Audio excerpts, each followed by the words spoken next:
Amigos, bienvenidos a Jarpazo, un programa que lo detalla todo acerca del arrebatamiento de la iglesia. En nuestro programa anterior, que se trató de los detractores del arrebatamiento de la iglesia, culminamos con un video que nos reta a explicar los pasajes bíblicos que son basamento de la fe premilenial y del rapto de la iglesia.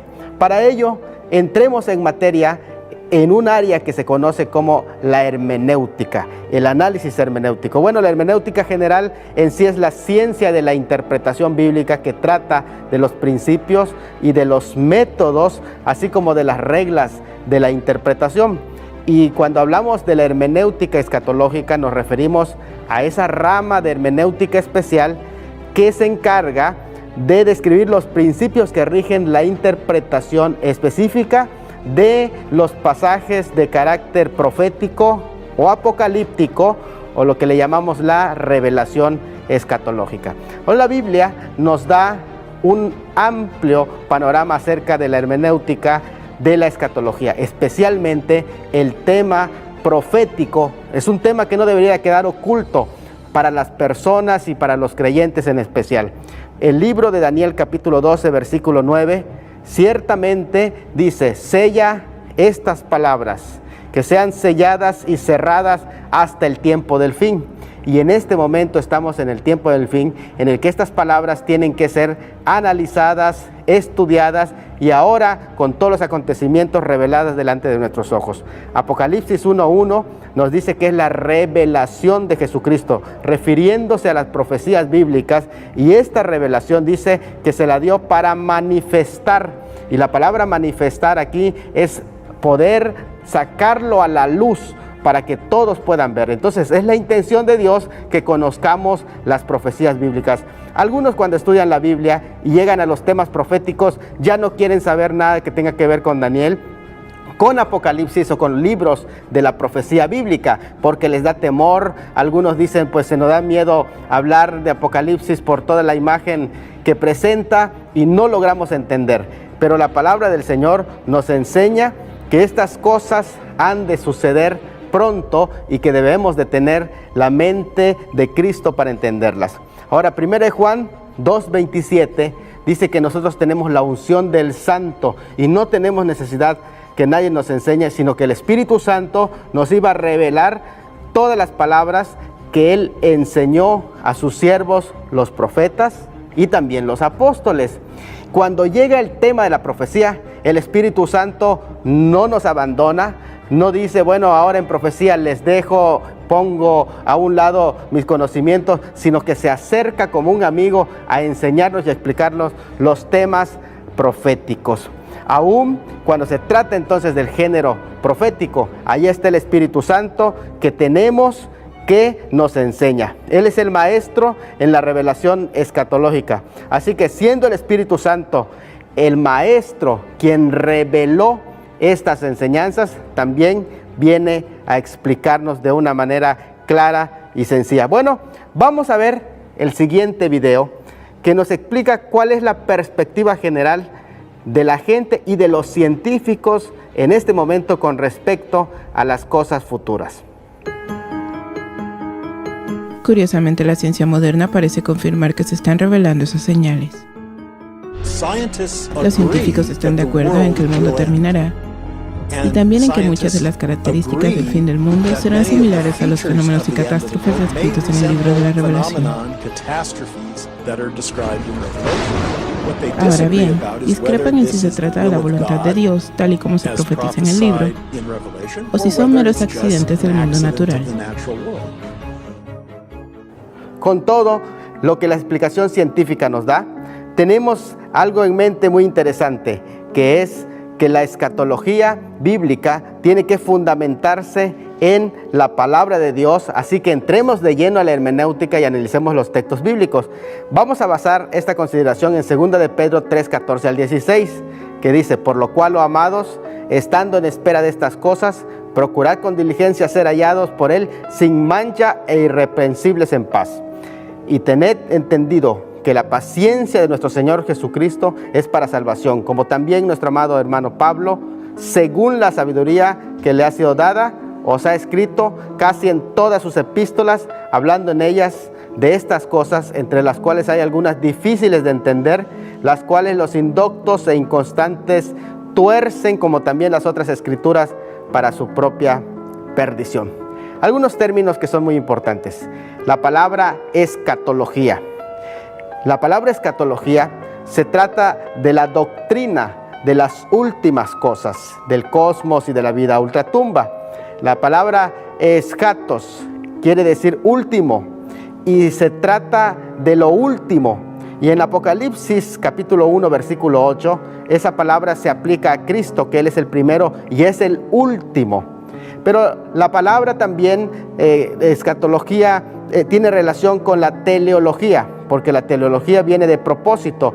La historia final lleva a un propósito salvífico que culmina en la gloria de Dios. No solamente se trata de eventos que van a suceder, sino que se trata del propósito de Dios que va llevando como un panorama en todos los tiempos. Bueno, para entender de una manera más profunda lo que es la escatología, vamos a leer lo que dice el versículo 13. En el versículo 13 dice, estando en espera de estas cosas. La palabra espera aquí se traduce como velar o estar a la expectativa. Es la misma palabra que aparece en el versículo 12 cuando dice esperando y aguardando.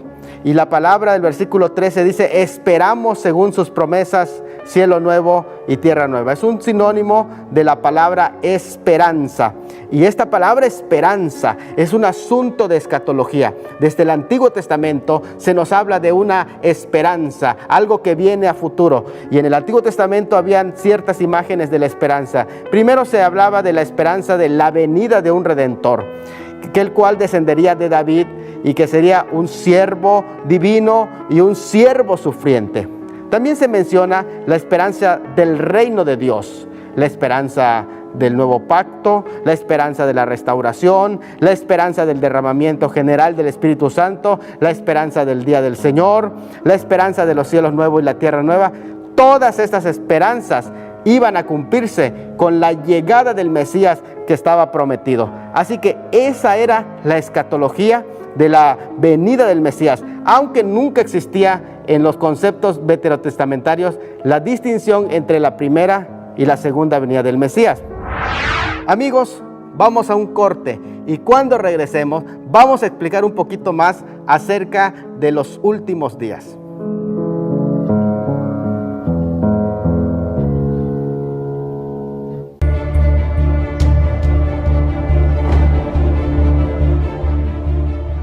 Saludos amigos, continuamos con la explicación de los conceptos de la edad presente, la edad venidera y los días postreros. Para eso vamos a ir a los antecedentes del Antiguo Testamento en la escatología. Bueno, con respecto a eso puede dividirse en tres secciones: la escatología mosaica, la preexílica y la posexílica. Bueno, la mosaica era una escatología muy sencilla, basado en los conceptos de bendición o maldición. Bendición si el pueblo obedece, maldición si el pueblo desobedece. Y esos iban a traer consecuencias tanto positivas como negativas. Era algo muy sencillo en ese sentido la escatología. Y el sentido también que involucraba este concepto mosaico de la escatología representaba un trasfondo sencillo: un exilio al desobedecer, un arrepentimiento y una restauración. Tres etapas: exilio, arrepentimiento y restauración. En el libro de Deuteronomio capítulo 4, versículos 23 al 31, aparecen todos esos conceptos. En el versículo 30 aparece un concepto muy interesante del concepto de restauración, que es un periodo llamado los postreros días, que se refiere al futuro, a la culminación de la historia, conocida ahí como los postreros días. Esa terminología aparece muy frecuente tanto en el Antiguo Testamento, en Isaías 2.2, Miqueas 4.1, Oseas 3.5, como en el Nuevo Testamento, en Hechos 2.17, Hebreos 1.2, Santiago 5.3. De este término es que se deriva el concepto escatología, que quiere decir estudio de los últimos días, de la palabra los postreros días. Y la escatología de los profetas preexílicos tenía una similitud a la escatología mosaica. Esta anunciaba que si no se arrepentía el pueblo, en especial en el tiempo de Jeremías, iban a acabar en un exilio. Dios no los abandonaría, sino que los restauraría posteriormente y los sacaría del exilio si ellos se arrepentían. A esto se le añade el elemento pactual, es decir, del pacto con David, incluyendo tres cosas. Primero, el reino. Su derrocamiento, convirtiéndose en un trono vacante según Isaías 39:5. Luego su restauración a un trono glorioso. Y también encontramos el aspecto del templo. La destrucción del templo según Jeremías 7:4, pero luego sería reconstruido un templo glorioso según Ezequiel 43:10 y 11. En tercer lugar, el pueblo gentil. La derroca y cautiverio del pueblo de Israel sería victoria para los gentiles, y la restauración y victoria del pueblo de Israel sería su derrota para los gentiles también. De ahí se origina un concepto que es la frase Día de Jehová, que lleva la idea básica de que Dios es capaz de derrotar a sus enemigos en un solo día. En Joel se usa para la derrota de Judá y también para la derrota de los gentiles, pero incluye la integración de los gentiles a la expansión del pueblo de Israel, la restauración que redunda en bendición. En tercero, ahora hablamos de la escatología de los profetas exílicos. Según Jeremías, habló de un exilio de 70 años, y esto es algo nuevo en el concepto profético. Ya en 539, bajo el liderazgo de Zorobabel, en el tiempo de Ciro, el persa, ellos regresan a su tierra y Daniel expone el tema de las 70 semanas, razón por la que no se arrepintieron ellos. Se multiplicó el juicio de 70 años a 490, según lo había profetizado Jeremías. Levítico 26:18 lo expresa. Otros profetas hablaron en ese tiempo posexílico, que son Ageo, Zacarías y Malaquías, y ellos tenían esperanzas iniciales de que el pueblo se arrepintiera y sea restaurado inmediatamente el trono de David, la renovación de todas las cosas. Pero al no arrepentirse el pueblo, los profetas empezaron a hablar de una esperanza, el anhelo de una bendición futura, en este sentido escatológica, según lo enseña Malaquías 3:1, 4, 1 y 2. Ya llegando a la escatología en el Nuevo Testamento, hay tres conceptos que debemos captar. El primer concepto es el concepto del Evangelio. ¿Qué es el Evangelio? Son las buenas nuevas, pero anunciada por los profetas. Era en las que anunciaban que se terminó el exilio, según lo anunciaba Isaías 52, 5, 6 y 7. Jesús trajo la restauración del exilio, y eso es anunciar las buenas nuevas, según Lucas 4, 18, 19, citando Isaías 61, 1 y 2. También se habla del reino. La era del reino era otra manera de reconocer que Jesús cumplió las expectativas, las esperanzas del reino prometido en el Antiguo Testamento, según Isaías 52, 7.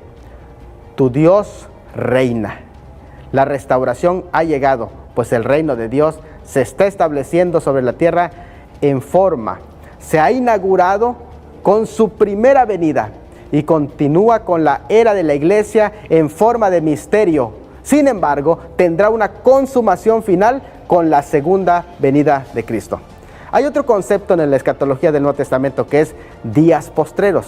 Los escritores del Antiguo Testamento usaron el término para referirse a los días luego del exilio. También lo usaron los escritores del Nuevo Testamento para referirse al periodo iniciando con el ministerio de Cristo en su primera venida, según lo encontramos en Hechos 2, 16 y 17. Juan Bautista tenía la esperanza que con la aparición del Mesías la restauración llegaría, según Lucas 3, 6 al 17, y con el juicio. Jesús aclaró que la restauración llegaría lentamente, extendiéndose por un periodo de tiempo gradual, según Mateo 13, 31 al 35.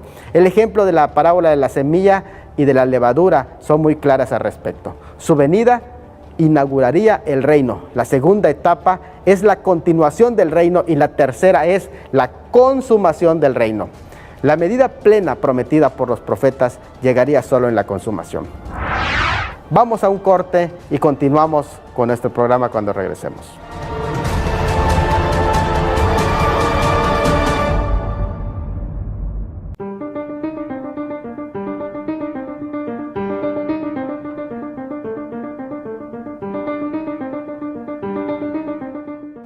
Amigos, continuamos con este importante tema. Según algunos críticos, el contexto en que se desarrolla el capítulo 3 de Segunda de Pedro es un contexto de decepción. La iglesia inicialmente había predicado la venida de Cristo no en forma inminente solamente, sino que en forma inmediata. Hay una diferencia entre inminente e inmediata. Inminente es en cualquier momento, inmediata ellos esperaban que Cristo regresara por ellos inmediatamente, y así que vendían sus posesiones y las iglesias se prepararon para la llegada inmediata de Cristo en ese tiempo en sus contemporáneos. La decepción había alentado a los críticos a acabar con el concepto de la segunda venida y atacarlo firmemente, cosa que Pedro se encarga de rebatir en esta segunda epístola. Sin embargo, el interés hacia este tema se dio circunstancialmente. Las circunstancias determinan los temas a tratar. Y el tema de la escatología también fue tocado ya en último tiempo. Es la razón por la que la estructuración de gran parte del análisis profundo y discusión detallada de ella se dio en siglos pasados, recientes incluso en la teología contemporánea. El desarrollo de la teología es un proceso normal en el curso de la historia de la Iglesia. Es un error afirmar que algo enseñado en el primer siglo sea lo correcto, a menos que sea enseñado en las escrituras canónicas. Pero también es un error afirmar que algo que no fue enseñado sino hasta el siglo XIX es incorrecto, a menos que sea antibíblico. Algunos de esos ejemplos que mencionamos: la regeneración bautismal fue enseñada desde los primeros siglos, y también la doctrina de la Trinidad hasta el siglo III por Atanasio. La primera no es aceptada por derecho de antigüedad, y la segunda tampoco rechazada por formularse en el siglo III. En uso correcto de la teología histórica, la pregunta correcta no ¿es histórica esta doctrina?, sino ¿es bíblica? La imputación, si es reciente, no es bíblica. La doctrina del arrebatamiento, que fue un razonamiento formulado para acusar durante el medievo a la doctrina, por ejemplo, de los reformadores, a los que Calvino sin ambages respondió de esta manera: al llamar a esta doctrina nueva, hacen una injuria a Dios, cuya sagrada palabra no merece ser acusada de novedad. El hecho de tenerla sepultada y oculta es culpa de la impiedad de los humanos. Ahora, cuando por la bondad de Dios nos es restaurada, debe ser recibida por su autoridad antigua, por el derecho a la restauración. No debe sorprendernos que un asunto cuyas distinciones primarias tienen que ver con la escatología no hubiesen sido sistematizados hasta que la escatología comenzó a ser estudiada seriamente por la Iglesia. La historia del dogma ha seguido un cierto patrón de desarrollo manifiesto, de discusión. Las doctrinas estudiadas por la Iglesia a través de la historia cronológicamente corresponden al orden general seguido en la mayoría de las teologías sistemáticas. Su orden cronológico fue de esta manera: primero la apologética, luego la teología propia, la antropología, la cristología, la soteriología, y solo después de la Reforma entraron en el estudio de la escatología. Esto no significa que en ninguna forma la escatología o alguno del dispensacionalismo no haya sido considerado antes de los tiempos posteriores a la Reforma. Lo que quiere decir es que su desarrollo sistemático no llegó sino hasta un tiempo posterior. Tampoco debemos olvidar que cada sistema teológico existe, no es final, sino necesariamente es imperfecto y requiere de análisis. Recuerden que la iluminación, así como la revelación de Dios fue progresiva, la iluminación también lo es. Y cuando nos referimos a la iluminación progresiva, estamos refiriéndonos a los conceptos de entender la palabra de Dios. Nuestro conocimiento cada día se va ampliando. Pedro dejó claro, tanto a los detractores como a sus oyentes, que el Señor no ha venido por su paciencia salvífica. Esa paciencia demoraba su venida inmediata durante el tiempo de gracia. Cuando se habla de la paciencia o mansedumbre o indulgencia de Dios, son enseñadas aún estos conceptos desde el Antiguo Testamento, y la expresión más frecuente es tardo para la ira. Y aquí dice, el Señor es paciente, según de Pedro 3:9, para con nosotros. La paciencia, que es la macrosimia de nuestro Señor, es para salvación. Su sentido es más escatológico, señalando hacia el juicio final. Dios y su capacidad de esperar, basado en su naturaleza eterna. La paciencia de Dios es reflejo de una reacción reactiva, a diferencia de su bondad, gracia y misericordia, que son proactivas, que nacen de Dios mismo, para proporcionar la salvación por medio de Cristo. Y aunque es una cuestión reactiva, nadie sería salvo si no fuera por la paciencia y la longanimidad de Dios, pese a que se trata de una característica reactiva en los atributos de Dios. Pero a diferencia de la misericordia, que es proactiva, la paciencia requiere acción, pero no existe antagonismo entre ambas. Más bien se trata de distintos atributos de Dios, divinos, que se manifiestan en la obra salvífica. Dios actúa soberanamente. Él tiene un plan soberano para toda la historia y cada parte del plan ha sido diseñado por Él, pero al mismo tiempo su plan está regido por su providencia. Dios observa cómo los humanos reaccionan a su profecía y en base a esa reacción Dios actúa, según Génesis 6:6, Jeremías 18:7 al 10, Jonás 3:9 al 10. Si actuamos de una forma distinta a su plan, Él también actúa de otra. Debido a que muchos no entienden la naturaleza de su revelación progresiva, las dos perspectivas del tiempo, es decir, el kairos de Dios y el punto de vista del cronos del hombre, a algunos se les hace dificultoso entender el actuar de Dios y reclaman que Dios actúe. Esta paciencia, sin embargo, se ha extendido en todo este periodo conocido como el tiempo de gracia, que es el tiempo que vivimos. Y aunque su propósito es salvífico, al final su propósito escatológico o teleológico es su gloria.